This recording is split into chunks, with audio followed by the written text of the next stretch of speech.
Este episódio tem versão em Libras no Spotify e no canal da UFO no YouTube. Imagine uma pessoa no auge dos seus 40 anos. Muitas nessa idade têm filhos, e também pais, na maioria das vezes, idosos. Todo um contexto familiar complexo que configura a rotina de uma nova parcela da população mundial, e que tem um nome: Geração Sanduíche. De acordo com as pesquisadoras Jordana Cristina de Jesus e Simone Vanman, a geração sanduíche pode ser definida como os adultos comprimidos por demandas de filhos e de pais. Geralmente, são mulheres entre 40 e 49 anos. Há vários motivos para esse fenômeno. Os principais são a escolha de ter filhos mais tarde, a longevidade e as famílias ficando cada vez menores. Assim, muitas pessoas se encontram no meio de cuidar das duas gerações. Mesmo assim, no Brasil, não há estatísticas precisas sobre esse formato de rotina. Isso porque o censo realizado pelo IBGE ainda não inclui essa pergunta. Semana passada, falamos sobre o Censo 2022, as cidades médias, os números que representam o Brasil e vários outros dados. Depois que ouvir esse episódio, volta lá e entenda mais sobre como essa pesquisa representa o país. Quais os efeitos dessa geração sanduíche na população? Ela sempre existiu ou é fruto dessas mudanças? Afinal, geração sanduíche é uma realidade ou um mito? Eu sou Nayara Chaya, jornalista na divisão de divulgação científica da UF. Hoje, você vai ouvir só minha voz por aqui. Isso porque quando o Márcio Gama, nosso editor de áudio, comentou sobre a vivência dele com seu pai, ele também nos deu a ideia de produzir um episódio sobre filhos que cuidam dos pais. E de repente a vida muda. Afinal, ela é dinâmica. Não que eu temo as mudanças. Na verdade, até gosto delas. Mudar o visual, mudar os caminhos, seja numa simples caminhada que tanto gosto de praticar como a atividade física, mudar como desempenho o meu trabalho como locutor, editor de áudio e vídeo. Para mim, novas formas de viver um dia diferente do outro sempre me atraem. Apesar de parecer um cara pacato, quieto, que gosta da mesmice. Mas, para essa mudança, reviravolta, novidade, que é cuidar de uma pessoa já idosa ou na boa idade, como chamam, é um grande desafio. Ainda mais quando eu estou ligado a essa pessoa que eu considero como um super-herói. Eu o considero o Homem de Ferro. Ferro no sentido de que ele não vai adoecer, resiste a tudo e sempre vence todas as batalhas da vida, seja qual for. Para mim, meu pai é resistente a tudo. Ou era. Pois com o tempo me esqueci de olhá-lo não como o Homem de Ferro, mas como um homem de carne e osso, que sofre as limitações do ser humano e não está imune à condição humana, frio, calor, doenças. Há 1 ano e meio percebi que ele estava sempre reclamando que uma semana estava bem, na outra estava ruim, sentindo-se cansado. E essa condição sempre se repetindo. Mas ele sempre dizendo que não era nada, que estava tudo bem e que iria tomar um chá ou um comprimido para dor de cabeça que passava. Meu pai hoje, com 76 anos, sempre foi fumante. Como ele mesmo diz, comecei a fumar com 18 anos. Ele é tabagista nível ultra hard, assim, 4 carteiras de cigarro por dia. Aí, um dia, ele me ligou e disse que não estava bem, com uma fraqueza além do que ele suportava. Em instantes, eu estava com ele no pronto-socorro municipal, onde fomos rapidamente atendidos por um médico jovem que sugeriu um raio-x do tórax, que indicou uma infiltração pulmonar e uma mancha no pulmão que me despertou a atenção. Como meu pai nunca teve nenhuma pneumonia, nem falta de ar, ainda continuava com a famosa pulga atrás da orelha pensando sobre a tal mancha na chapa de raio-x. Peguei a chapa e levei para outro médico que o atende nos check-ups gerais de saúde que meu pai fazia todos os anos. Então o médico pediu uma tomografia e foi detectado câncer de pulmão que está em tratamento há 1 ano e 4 meses. O tratamento hoje, feito a cada 21 dias, é a imunoterapia. Esse feito aqui na nossa cidade de Tuiutaba, onde meu pai é atendido por um médico extremamente atencioso e dedicado.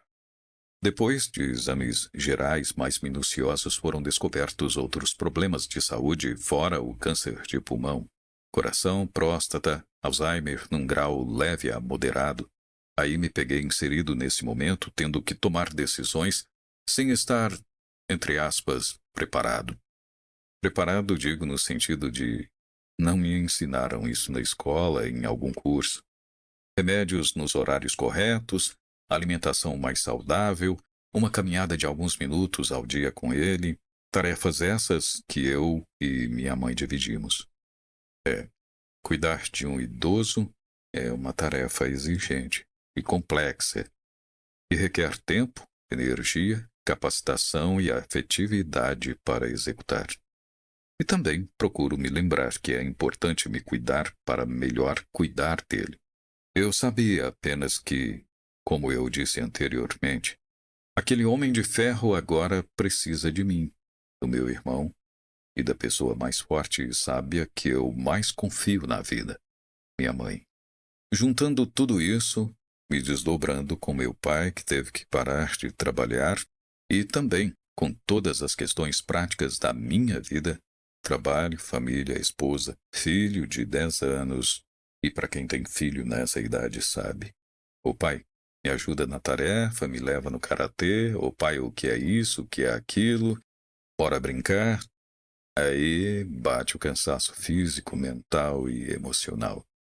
Ainda me ponho a pensar, o que é isso que nos move nesses momentos, nesses cruzamentos da vida? Tô certo, tô errado. E aí apenas sei que o que eu tenho que fazer é seguir em frente com dedicação, energia e calma. Eu não tenho essa vivência, já que meus avós moram sozinhos e a gente os visita regularmente. Um beijo aí, vó Maria, vó Marcelina e vó Dito. Mas fiquei pensando quantas pessoas devem estar nessa situação. Uma delas é a Eunice Monteiro, mãe da minha amiga de infância, Fernanda. Na época em que meus filhos eram pequenos, eu cuidava, além dos filhos, é claro, da minha mãe e da minha avó. Elas moravam juntas, então eu cuidava delas. E nessa época foi a fase mais difícil, porque eu não sabia, sabe, era só por Deus. Eu, provedora do lar, a minha avó, ela na época, ela tinha a aposentadoria dela, minha mãe não. Nunca trabalhou minha mãe e não tinha aposentadoria.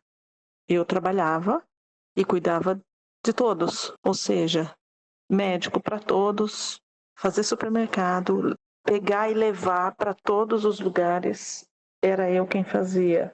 Era eu quem levava para a escola, era eu quem pegava na hora do almoço, era eu quem levava elas ao médico e as crianças. Era eu para tudo. Eu não tinha nenhum apoio. Os meus filhos dependiam exclusivamente de mim. Então, assim, a preocupação de passar noites em claro, sabendo se ia dar conta no dia seguinte, de passar noites em claro, porque tinha alguém que não estava bem, que estava passando mal, era, assim, bem monstruosa. E de não saber se ia dar conta de tudo no dia seguinte. Até que veio a fase que minha avó ficou acamada e a coisa só ficou mais difícil. Porque a partir do momento que a pessoa fica acamada, tem que ter todo um cuidado a mais, tudo aumenta. E aí a sobrecarga aumenta, aumentou para minha mãe, aumentou para mim também. O que me deixa triste, muito triste, é que eu vejo que eu deixei de fazer muito pelos meus filhos no quesito de ter um tempo para sair, para passear, para levá-los para passear, para lazer. Eu não tive esse tempo, nós não tivemos essa vida, porque eles me viam só trabalhando. Quando eu não estava trabalhando, eu estava correndo para resolver alguma coisa, sabe, de dentro de casa, de alguém que estava doente. Então, assim, essa é uma coisa assim, que me deixa assim, muito triste, que eu sinto muito hoje por isso, sabe? Também lembrei da Mariana Oliveira, que trabalha aqui na diretoria de comunicação da UFO. Meu nome é Mariana, tenho 38 anos, sou casada há quase 18, tenho 2 filhas, uma de 15 e outra de 17. E Meus pais, né, um tem 64 e o outro 69. De fato, eu faço parte, descobri agora com você, da geração sanduíche. Faço parte, né, da rede de apoio e encabeço ela. Cuidado, atenção, acompanhamento médico, aconselhamento e troca para as minhas filhas enquanto mãe, para os meus pais também. Nossa rotina é trabalho, no meio do trabalho me equilibro para atender alguma situação das Marias, ou problemas que possam estar enfrentando. E em meio a isso tudo, as pessoas brincam comigo, né? Vai de 0 a 100, né, Mariana? Então, no momento que eu possa estar numa paz, uma tranquilidade com as Marias, papai ou mamãe, acontece alguma coisa, o primeiro telefone que vem na cabeça deles é o meu. E eu corro para dar todo o suporte, mas assim, é uma montanha russa. Então, pensando em tudo isso, convidamos a Jordana Cristina de Jesus, professora do Departamento de Demografia e Ciências Atuárias da Universidade Federal do Rio Grande do Norte, e a Ana Silvia Volpe Scott, professora de Demografia Histórica da Universidade de Campinas, para falar sobre a geração sanduíche. Bora lá?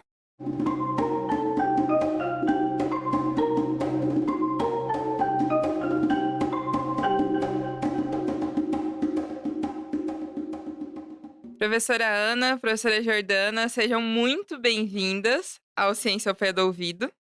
Para a gente começar a nossa conversa, antes da gente começar, na verdade, né? Eu gostaria que vocês se apresentassem, falando quem são vocês dentro e fora do Lattes. Boa tarde, Nayara. Boa tarde, Jordana. Para mim é um prazer grande participar desse bate-papo. Acho que é sempre interessante que a universidade sai dos seus muros, né? E consegue dialogar mais com a sociedade. Vocês estejam aí na Universidade Federal de Uberlândia, né? Mas eu acho legal porque abre para outras pessoas. Então é um prazer encontrar vocês, reencontrar a Jordana. E eu queria dizer que a minha formação é em História. Então eu trabalho bastante com História da população, trabalho com as questões de gênero e tal. Mas o foco da minha pesquisa, e eu estou no Departamento de Demografia da Universidade Estadual de Campinas, sou pesquisadora do NEPO Unicamp, também Núcleo de Estudos de População Elza Percó. Nesse departamento e nesse núcleo que é muito interdisciplinar, eles acolheram uma historiadora que discute a questão da família, essas questões ligadas à população, na perspectiva da longa duração. Então, enfim, por demandas profissionais, às vezes eu acabei entrando para o século XX e XXI adentro. Então é um desafio, mas quero deixar bem claro aqui que a especialista em questões do presente é a Jordana. Eu vou dar a minha perspectiva aqui como uma historiadora que usa a demografia e a história social e outros diálogos interdisciplinares para tentar entender esse mundo muito desafiador que é da família, das relações de gênero, etc. Acho que é isso aí. Bom, eu sou Jordana, também quero começar agradecendo o convite da Nayara, um prazer dividir esse espaço com a professora Ana Scott. Fiquei até emocionada quando eu vi no e-mail, falei, nossa gente, que legal, é a Ana. Então, realmente, foi uma grata surpresa, né? A gente não tinha combinado isso antes, descobrimos, né, nas trocas de e-mail e circulamos, né, num campo de pesquisa comum. Venho da UFMG, fiz meu mestrado e meu doutorado no CIDEPLAS, sou demógrafa de formação. Na graduação eu fiz o curso de Ciências Atuariais, então eu tenho um pezinho nas exatas e outro pé nas sociais aplicadas. E depois de terminar o doutorado, eu vim parar aqui no Rio Grande do Norte. Eu moro em Natal, estou na Universidade Federal do Rio Grande do Norte, no programa de pós-graduação de demografia. Bom, para além então do Lattes, eu sou uma mineira na praia, então sou muito realizada. Tenho desenvolvido minhas pesquisas com essa vista maravilhosa que a gente tem aqui em Natal, a Cidade do Sol, que realmente passou o ano todo. E me dedico então, do ponto de vista das minhas pesquisas, a entender um pouco mais sobre a economia do cuidado no Brasil. Então, a gente tem diversos desafios e como eu tenho, né, essa primeira formação que é das ciências atuariais, eu tenho uma preocupação muito grande com a mensuração. Então, me interessa muito mensurar dimensionar o tamanho disso. Então, quando a gente fala de economia de cuidado e de cuidados de maneira geral, de quantas pessoas a gente está falando, quantas famílias, quantas horas, enfim, quanto de demanda a gente acumula com isso. E, basicamente, então, dentro da economia de cuidados, estudo um pouco de relações familiares, questões raciais e de gênero. E um prazer, muito obrigada pelo convite. Sou uma defensora também do diálogo contínuo, do que a gente faz na universidade com todo mundo que se beneficia de ouvir o que a gente tem pensado, produzido e trocar, né? Acho que é mais importante, inclusive, do que falar, é trocar, é ouvir e trazer de volta para o que a gente faz aqui. Eu que fico muito feliz de vocês estarem aqui, de terem aceitado o convite. O termo em si, né, geração sanduíche, eu encontrei em pesquisas e cada pessoa que apareceu aqui antes desse episódio falando um pouco sobre a sua vivência, descobriu o termo enquanto eu entrava em contato e falava: olha, você está na geração sanduíche, parabéns por descobrir agora. Durante a pesquisa também, eu encontrei os artigos de vocês, que eu vou citar por aqui, mas queria começar com uma pergunta do artigo, no artigo da Jordana que chama Geração Sanduíche, é realidade ou mito? O título já começa com a provocação, né? Então, acho que eu vou começar definindo um pouco, então, o conceito de geração sanduíche, e eu acho que já fazendo uma conexão com a demografia, do ponto de vista de área, né, estudos populacionais mais amplos, porque é muito interessante que a gente estuda temáticas que são do dia a dia das pessoas. Então, é isso, a demografia ela tem essa proximidade com que as pessoas vivem, então é muito fácil, em alguma medida, falar sobre esses assuntos porque as pessoas entendem. Então, quando a gente fala de fecundidade, de mortalidade, de imigração, de família, de cuidados. Então, a geração sanduíche, ela acontece, ela vai aparecer na literatura de maneira mais genérica, definindo, então, a geração de adultos que estão comprimidos entre a demanda gerada pelos cuidados da geração de filhos e pela geração dos pais.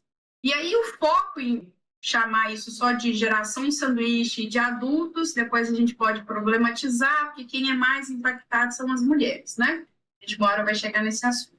E a pergunta que eu coloquei, se era realidade ou mito no artigo, é porque a gente vai ver que a gente tem duas forças que elas caminham gerando resultados distintos.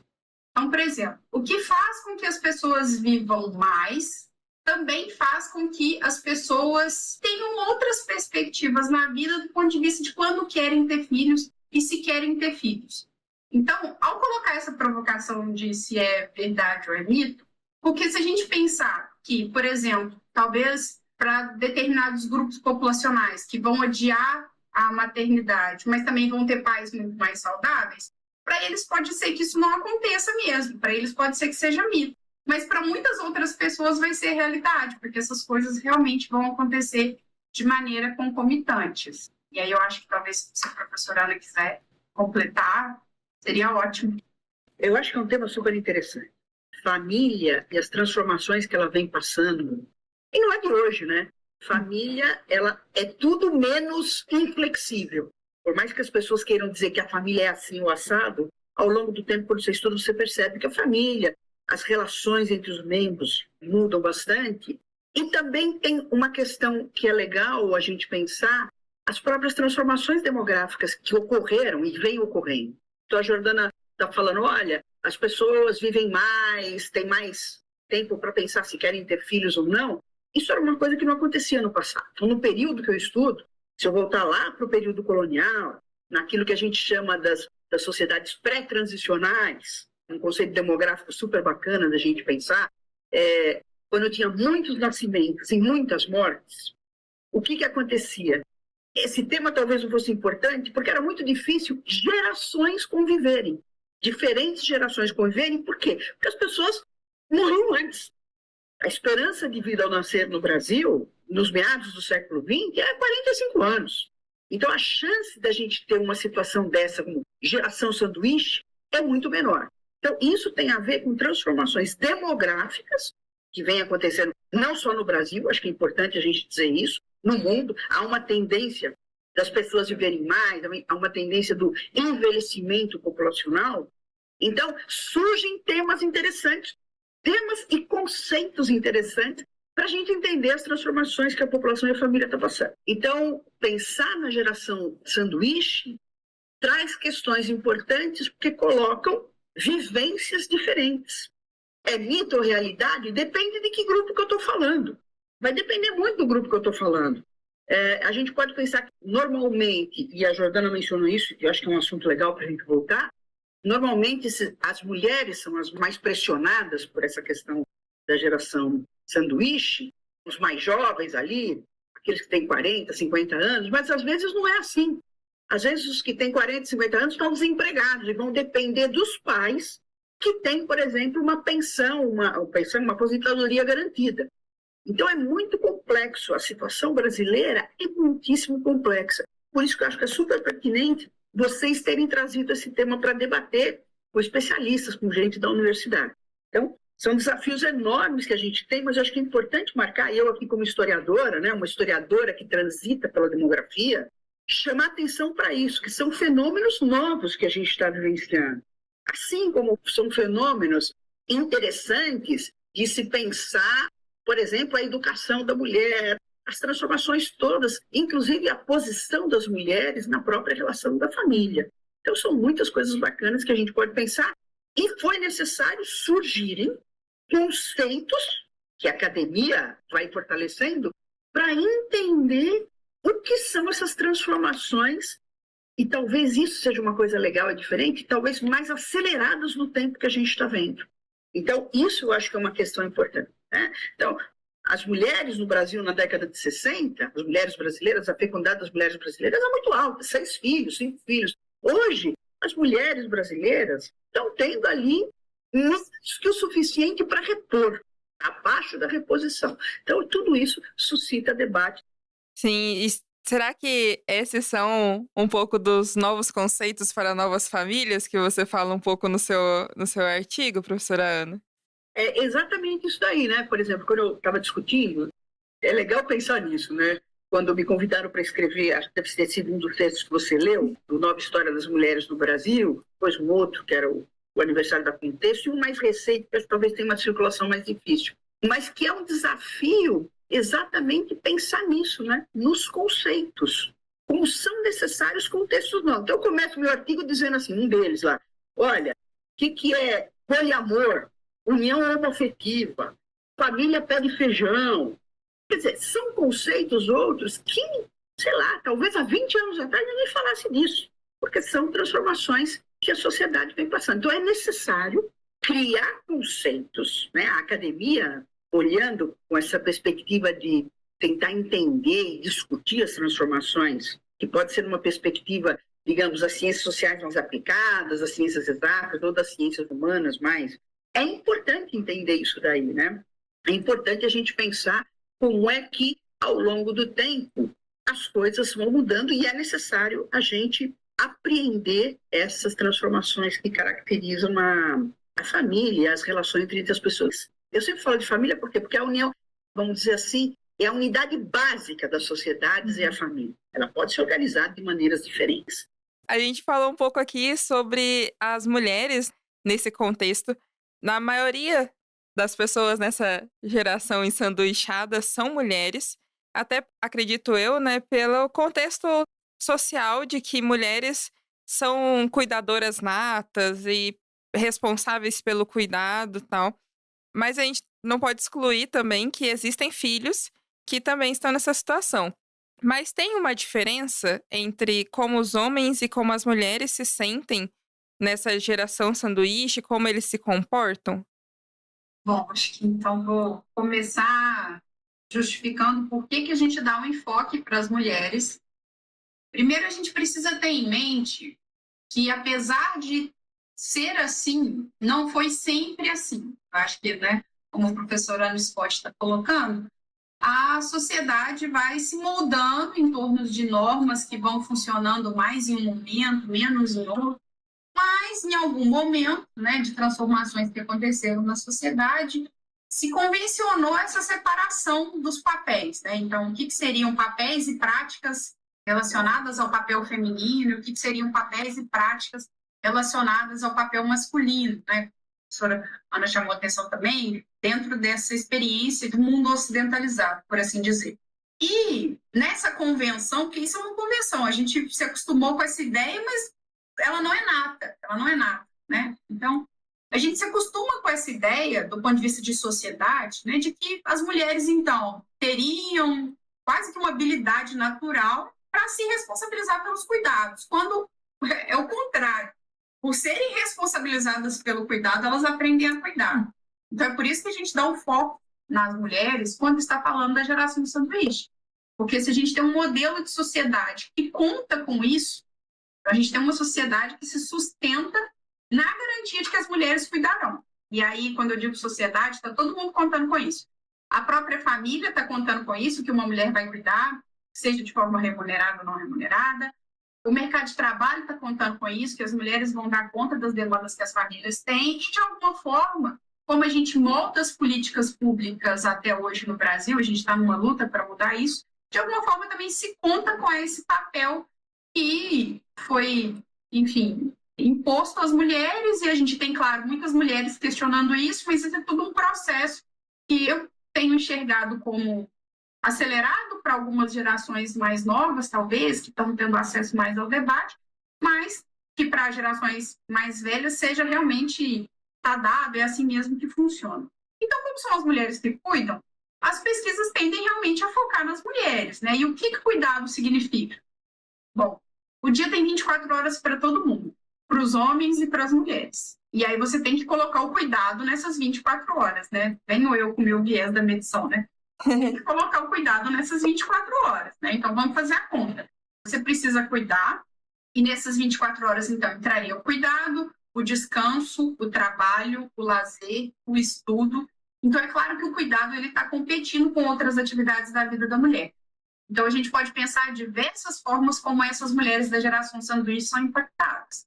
E, claro, a gente pode ter homens na geração sanduíche? Podemos ter homens na geração sanduíche, porque o cuidado, por mais que a gente fale desse cuidado que tem a ver com a troca, com o afeto, com o dia a dia, né? As transferências também são uma forma de cuidado. Então, pode ser que esses homens, talvez, por exemplo, participem muito mais, já que também esse é um papel social atribuído a eles, né? O papel de provedor, então, provendo condições para que o cuidado de uma mulher seja realizado. Então, por exemplo, os irmãos decidem, olha, você vai pagar o plano de saúde e eu vou visitar a mamãe todo final de semana, entende? Então, até mesmo para alocar as demandas que as gerações têm entre os gêneros, isso é um assunto interessante de tratar. E, novamente, adoraria ouvir a Ana sobre esses pontos.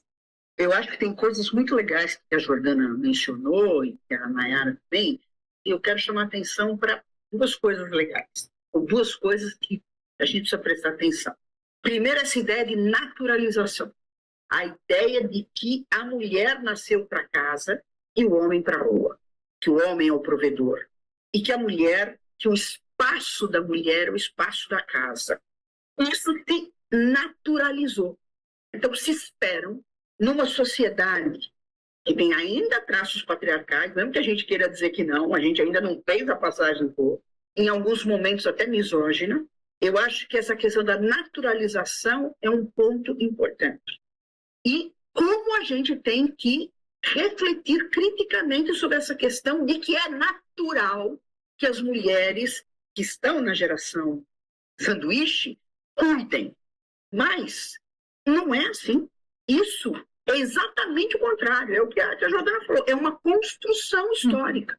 E nessa lógica, os papéis de gênero, embora a gente tenha caminhado bastante para uma relação, digamos, mais equilibrada, menos desigual, ainda hoje o Brasil é uma sociedade, eu vou usar uma expressão muito legal de colegas nossas da Itaboraí, esqueci o primeiro nome dela, no Brasil a revolução de gênero ainda é uma revolução inacabada. Então, por isso que a questão do cuidado ainda está muito nas costas das mulheres. E é interessante isso, né? Porque a gente vê, não só a partir da pandemia, mas já antes, havia uma tendência importante em que o número de domicílios onde a pessoa de referência é a mulher, onde ela tem o principal rendimento, está crescendo muito. mas a cabeça das pessoas demora. Os tempos históricos, como diria o Fernando Brodel, um historiador fantástico, você tem os tempos. E o tempo das mentalidades é aquele que é o mais lento. Então, as pessoas, muitos homens, parte da sociedade, incluindo muitas mulheres, ainda não se deram conta dessas transformações e continuam replicando papéis, mas ainda, por conta do fato de que essa revolução ainda não aconteceu na íntegra, a gente tem ainda uma demanda muito grande em cima das mulheres. A gente fala de dupla jornada, tripla jornada, etc. Até uma das pessoas que mandaram um áudio pra gente, que é a Eunice, ela é mãe de uma amiga minha. No relato dela, ela fala que ela cuidava ao mesmo tempo da sua mãe e da sua avó, e dessa minha amiga que tem a idade próxima a minha, 1 ano mais nova, e do irmão mais novo que ela. E ela era a referência. Então, ela trabalhava durante toda a semana para que ela pudesse ser essa referência em casa e cuidar de 4 pessoas que precisavam do dinheiro que vinha dela, da atenção dela, então de levar no médico, levar na escola e participar e ajudar na tarefa, mas ajudar a tomar banho. Tudo isso como uma construção, e até durante o áudio que ela mandou, ela fica emocionada falando que ela sente hoje com os filhos adultos que ela não vivenciou a infância deles porque o papel dela era cuidar e ser responsável por todas essas vidas. Então não tem tantas memórias construídas que não estão nessa área. Eu acho que nesse sentido, talvez um ponto também que a gente tem que destacar é que a gente foca nas mulheres, porque de fato é sobre elas que recai, mas quando a gente olha dentro das mulheres, ainda tem ombros mais sobrecarregados ainda quando a gente traz o recorte racial. Então, a professora Ana Scott vai falar disso com muito mais propriedade que eu, mas como uma estudiosa de questões raciais, o Brasil tem um histórico de delegar o cuidado às mulheres negras que ele não passa. Então, mesmo quando a gente controla por todas as situações possíveis e a gente olha para os dados brasileiros, ainda assim as mulheres negras cuidam mais. Muito tem a ver também com essa associação que continua a existir na sociedade de que não só o cuidado, se naturalizou essa ideia, né, de que o cuidado, que as mulheres teriam então mais habilidade para cuidar, mas também uma coisa que é muito comum da gente ver também, que é a suposição também de que mulheres negras estão à disposição do cuidado, porque elas cuidam não só dos próprios familiares, mas num mercado de trabalho onde as mulheres negras, inclusive, são mais ainda presentes em trabalhos relacionados ao cuidado que são precários. Então, a gente continua tendo barreiras que a gente traz de um passado, enfim, que era até outro dia, né, professora Ana? Eu acho que você tocou em pontos fundamentais, Jordana. Eu acho que, primeiro, não dá para esquecer que a nossa história é uma história de 300 anos de escravidão. Uma história em que negros tinham um papel a cumprir, mulheres e homens. Então, não dá para apagar isso daí. Existem permanências importantes. Isso tudo que você está falando, né, de um mercado de trabalho absurdamente desigual, como muita coisa no Brasil, né? O Brasil, uma frase de um colega meu que eu acho ótimo, o Brasil é diverso e desigual. O Brasil é muito diverso e muito desigual. Então, na questão da raça-cor, é claro, não é só nisso no cuidado. Eu acho que a Jordana apontou bem, por exemplo, as estatísticas de mortalidade, o grupo dos jovens homens negros, são aqueles que sofrem mais violência. Se você for examinar, por exemplo, a questão do acesso à educação, as mulheres, embora hoje elas tenham mais anos de escola do que os homens, elas estão nas carreiras que são menos consideradas. Eu posso ver, por exemplo, na medicina, eu tenho muito mais homens, na enfermagem eu tenho muito mais mulher. Então, olha, é uma carreira em que o status é da saúde, é do cuidado, mas tem uma definição clara por gênero e por raça-cor. Então, as mulheres, é o que está se falando, né? É um reconhecimento. As mulheres exercendo a mesma ocupação, a mesma profissão, recebem menos do que os homens. Então, isso tudo é complicado e tem essa raiz nesse passado escravista, que diferenciava as pessoas pela cor. Uma coisa que ficou muito latente para mim, né, durante esse triálogo aqui, sobre como essa nova organização impacta na família como um todo, na sociedade como um todo e nas pessoas como um todo. Então, traz várias outras questões que são questionadas, como as questões de gênero, as questões de raça, as questões de sexualidade, de orientação, que a gente não tratou tanto aqui, mas é um ponto também a se considerar, porque existem famílias que não aceitam o cuidado dos seus filhos também por ter uma orientação sexual que não aceita, entre aspas. Então, são várias questões que a gente poderia desdobrar aqui, mas eu queria que a gente finalizasse falando um pouco sobre isso, sobre o impacto dessa forma que a sociedade tem se organizado enquanto essas famílias em novos conceitos, novas famílias. Gostei bastante desse termo, professora Ana. E como isso vai acontecer no futuro? Como vocês avaliam nos seus estudos, nas suas pesquisas, como serão essas gerações para os próximos anos? Pode começar, professora Ana, faço questão. Eu adorei que as pessoas não estão vendo, mas as duas ficaram paradas olhando para mim. E eu imagino que elas estavam pensando, tipo, por onde eu começo com essa pergunta gigantesca? Não, é uma pergunta super desafiadora e é uma pergunta que eu me faço também, né? Para onde nós vamos caminhar daqui para frente? Por que eu me faço essa pergunta? Vou tentar sintetizar. Infelizmente, eu fico vendo uma mudança, e eu não gostaria, mas eu vejo uma mudança para pior, que as pessoas estão sendo muito mais inflexíveis, polarização, não aceitar a diferença, é muito ruim para nós. Então, esse caminho que eu via, inclusive a legislação, reconhecer a união afetiva, coisas que a gente viu, direito de adoção, de casais, a gente começa a ver que instituições e pessoas se posicionam contra isso daí, o que é muito ruim para nós. E numa situação em que a economia está pior, enfim, né, o poder aquisitivo das populações no Brasil ficaram muito piores depois da pandemia, agudiza muito mais isso daí. A violência de gênero. Então, é muito difícil. Eu gostaria de ser mais otimista. Acho que, para usar um termo que a gente usou bastante, se naturalizou certos comportamentos que puseram a ética para baixo. É um vale tudo, você pode aceitar qualquer coisa. E não é assim. Não acho que é um conforto de dizer que, não, vai piorar e tudo bem. Nós temos que ter ações para reverter essa tendência. E acho que a universidade tem um papel fundamental, os meios de comunicação, como vocês, têm um papel que é fundamental. Então, embora a minha perspectiva seja um pouco pessimista, nós temos, enquanto acadêmicos, enquanto pessoas, enquanto sociedade, nos reposicionarmos e tentarmos voltar para um caminho de entender e aceitar as diferenças. É um desafio que me parece. Fiz muito bem deixar para pensar. Ganhei um tempo para pensar e ainda vou poder caminhar junto com as ideias colocadas, porque realmente eu concordo com o que a professora Ana está colocando. É difícil não ser pessimista com o nosso passado de mais longo prazo e com o nosso passado mais recente, como a gente chamou a atenção nesse contexto. Agora, o que precisa ficar claro também, que a gente está aqui falando, as coisas mudaram, as coisas estão mudando. Mudanças, elas têm um custo também muito alto.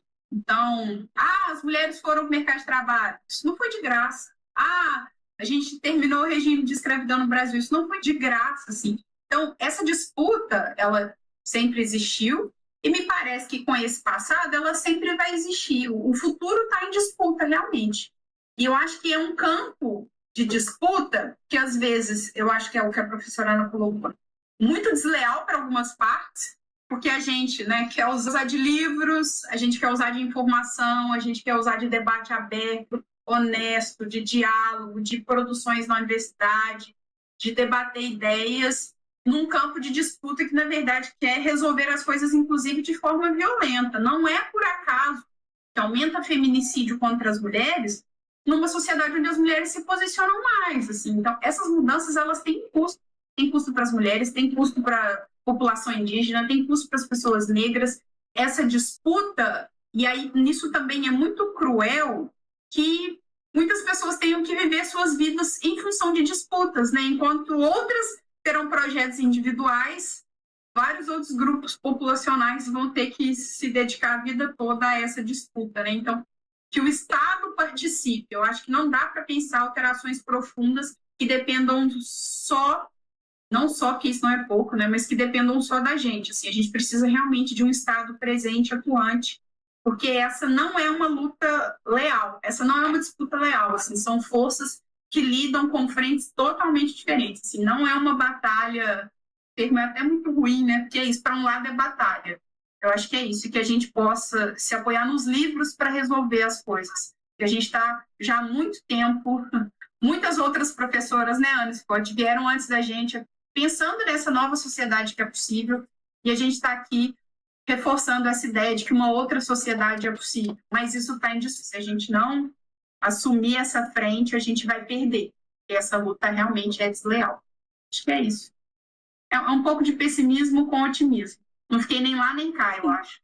A esperança, né? Eu acho que é a esperança que muda. Esperança que muda. Não dá para ficar ruim. Acho que é uma análise real que vocês fizeram. Foi bem pautado na realidade que nós encontramos e com essa esperança também. E com isso nós finalizamos o episódio de hoje. Quero agradecer a professora Jordana e a professora Ana Scott por aceitarem o convite, por abrirem um espacinho na agenda aí para a gente conversar, fazer intercâmbio de universidades e conversar aqui sobre esse tema. Deixo aqui o convite para vocês virem conhecer a Universidade Federal de Uberlândia também. Vim aqui para a gente conversar ao vivo também, porque a gente tem muita coisa para debater ainda, hein? Muito obrigada. Obrigada, agradeço muito a oportunidade, foi um prazer estar com vocês. Foi ótimo.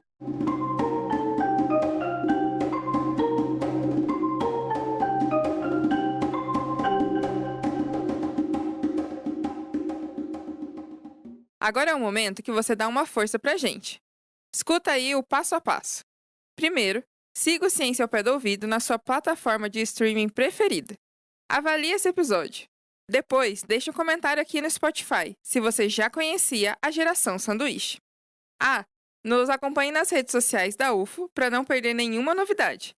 E no nosso Twitter oficial, @aopédoouvidopod. E se tiver alguma sugestão de tema, elogio, crítica e o que mais sentir vontade, manda no nosso WhatsApp 34 99948 4655. Repetindo, 34 99948 4655. Mas tem que ser por áudio, tá bom? Muito obrigada por nos ouvir até aqui e até semana que vem.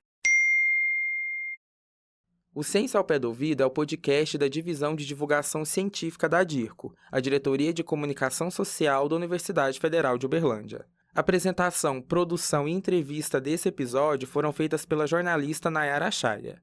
A comunicação imagética foi feita pela Ludmila de Castro, estagiária de design. A divulgação nas mídias sociais está com o jornalista Túlio Daniel e com a Nayara. A principal transição sonora é a composição do percussionista Eduardo Fraga Túlio, que é pesquisador e professor de música aqui na UFO. A captação de áudio é do Yuri Ganda. Edição, montagem e finalização são do Márcio Gama. A direção de comunicação da UFO é da jornalista e pesquisadora Renata Neiva. Este episódio tem versão em Libras no Spotify e no canal da UFO no YouTube. A intérprete é a Alessandra da Silva. Captação e edição de vídeo são do Euler Reis. O Ciência ao Pé do Ouvido tem apoio da Fundação de Amparo à Pesquisa do Estado de Minas Gerais, a FAPEMIG. Voltamos na próxima terça-feira. Até mais!